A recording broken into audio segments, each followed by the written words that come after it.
Salam jumpa di channel Lurikania. Terima kasih Anda telah hadir di channel ini. Semoga Anda semua selalu berbahagia dan selalu ada dalam berkah kesehatan, juga lindungan dari Tuhan Yang Maha Kuasa. Dan selamat menunaikan ibadah puasa bagi Anda, umat muslim yang menjalankannya. Video kali ini, Rocky dan Refli terus-menerus mengatakan pemilu ini penuh dengan kecurangan. Dan saksi yang tidak hadir merasa ada yang mengintimidasi. Di sisi lain dikabarkan Puan Maharani buka bersama dengan kubu 02.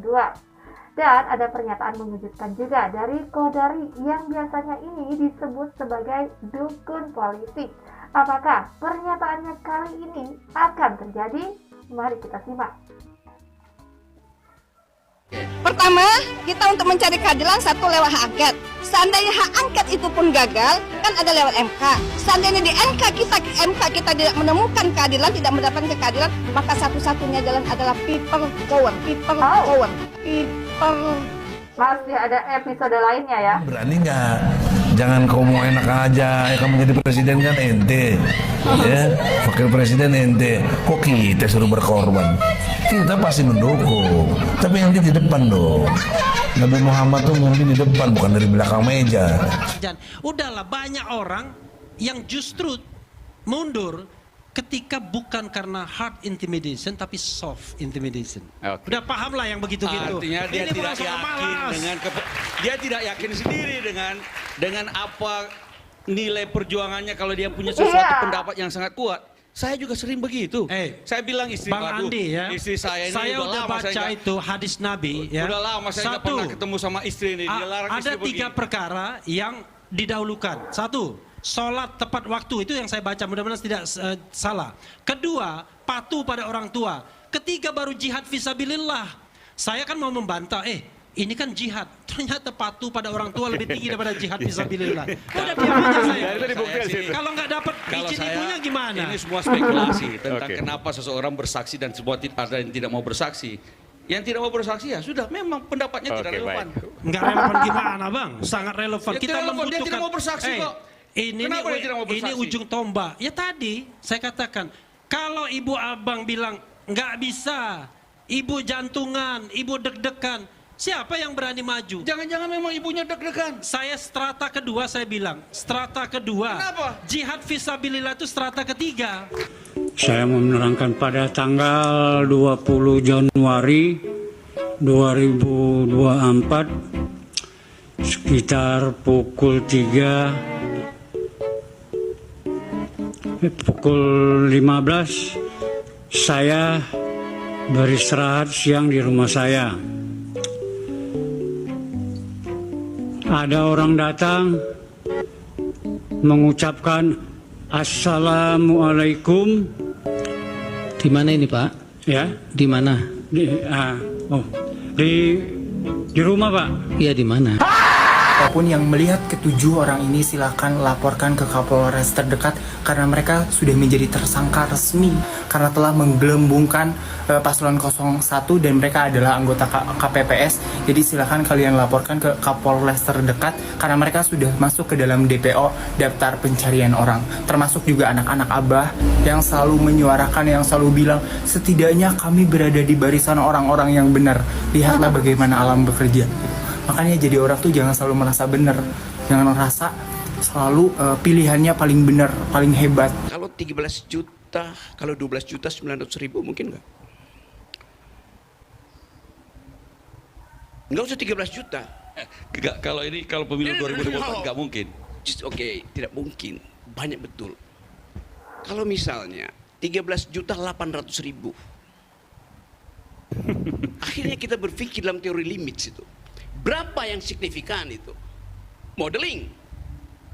Oh nggak bisa Rocky. Ngerti saya itu susahnya begitu. Nggak bisa. 13 juta itu harus 13 juta. Kalau 13 juta satu, 13 juta satu. Oke, Kayaknya kita ada perbedaan paradigma Nggak bisa. Ngerti Karena saya ini begini. universal suffrage. Betul. Tidak bisa disampel. Betul, sampel harus identik dengan populasi. Dalilnya begitu tuh. Sekarang menentukan misalnya 13 juta precision itu. Bisa nggak? Nggak bisa. Kalau 13 juta nggak bisa, 200.000 juga pasti nggak bisa persisinya. Oh bisa 200.000. Ini cuma kecepatan menghitung mesinnya, efisien nggak mesinnya tuh. Jadi kenapa dihalangi 13 juta kalau 200.000 bisa dibuktikan, kalau 10 bisa dibuktikan? Secara saintifik, biarin aja pembuktian 13 juta, kasih kesempatan dibuktikan. Setuju. Ya, oke, Setuju. kenapa dihalangi coba? Tapi tolong tunjukkan di mana 13 juta itu. Udah biarin di TPS dia. mana? Nah, gini ya, gini Kan begitu. Jadi benar-benar saksi mereka itu malah menguntungkan kita. Makanya saya bilang, ini 03 ini mau kemana sih? Sudah suaranya parah banget, parah banget, masih pengen menang lagi di MK. Nggak tahu diri apa sih? PDIP dan Ganjar nggak solid. Aduh, si solid. Soal instruksi terhadap anggota PDIP di fraksi soal hak angket, kalau dari Mbak Puan instruksinya seperti apa, Mbak? Kalau ada instruksi, nggak ada. Loh, Partai PDIP dan Pak Ganjar kok sepertinya tidak sejalan lagi nih kawan-kawan. Gak nyambung ya. Kemarin Pak Ganjar ini sibuk kali mendorong hak angket di DPR mengenai kecurangan pemilu. Sekarang wartawan tanya ke Mbak Puan sebagai ketua DPP PDIP, malah katanya tidak ada instruksi mengenai hak angket di DPR.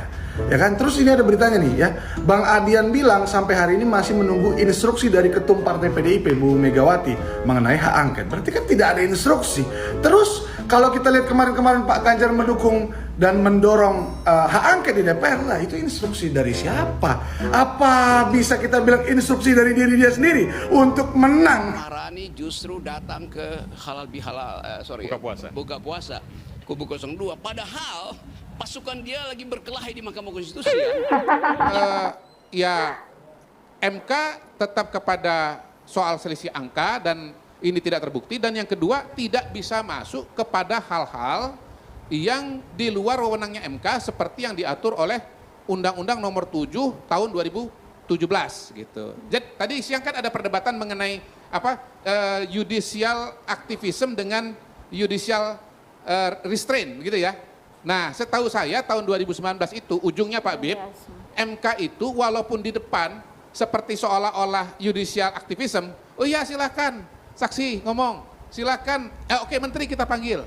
Tapi begitu ujungnya dia konservatif, dia kembali kepada Undang-Undang Nomor 7 Tahun 2017. Gitu. Jadi tetap diakomodir tapi hasilnya? Iya, bahkan terakhir itu di bagian akhirnya itu MK mengatakan begini, kami tidak bisa masuk ke wilayah di luar sengketa hasil karena itu sama dengan menihilkan peran lembaga-lembaga yang lain. Yang kalau menurut Undang-Undang Nomor 7 Tahun 2017 itu sudah ada kamarnya masing-masing. Misalnya pelanggaran administrasi dan prosedur itu ada di Bawaslu. Bahkan menetapkan TSM itu ada di Bawaslu. Soal etika, soal penyelenggara ada di DKPP. Soal pidana ada di Gakumdu. Jadi tadi kan Bang Mustafa kan mengatakan hati-hati ya dengan Mahkamah Konstitusi. Jangan-jangan nggak sesuai harapan. Saya mau bilang juga hati-hati ya. Jangan sampai di depan Anda merasa seperti ini seolah-olah ikut skenario Anda, tetapi sebetulnya di ujung secara pengambilan keputusan Mahkamah Konstitusi ini nanti akan judicial restraint. Ya itu spontan aja rekan kita yang tadi mengatakan itu dalam sidang. Sebenarnya tidak ada surat yang kita sampaikan. Karena tiba-tiba tadi Pak Mulya Lubis meminta kepada majelis untuk menghadirkan Kapolri, ya teman saya di sebelahnya ya, kalau minta Kapolri hadir, kami juga minta Kepala BIN dihadirkan juga oleh Mahkamah Konstitusi supaya adil dan balance. Tapi Mahkamah mengatakan, Hakim mengatakan sudah diputuskan kita panggil 4 menteri dan itu tidak akan dibahas lagi dalam rapat musyawarah. Tapi kenapa tim pembela Prabowo Gibran menganggap itu supaya balance itu, supaya adil? Ya, saya kira institusi yang semua terkait dengan keamanan, ya, terkait dengan informasi-informasi penyelenggaraan pemilu, ya mungkin semuanya itu layak untuk didengar. Karena tadi Mahkamah sudah mengatakan mereka sudah mengadakan rapat musyawarah hakim dan memutuskan hanya akan melakukan. Jadi permintaan dari kubu Pak Ganjar, Pak Mahfud pun untuk menghadirkan Kapolri nampaknya juga tidak dikabulkan oleh Mahkamah Konstitusi. Nampaknya antara capres dengan partai pengusungnya dari kubu yang kalah ini saling tidak nyambung ya. Yang capres mengatakan A, partai pengusungnya malah mengatakan B. Dan bila memang ada kecurangan, berapapun suaranya, sekecil apapun memang pantas untuk disuarakan ya. Tapi memang benar, harus bisa dibuktikan. Bagaimana menurut Anda? Sampai di sini, Luli Kania, temani waktu Anda. Terima kasih banyak.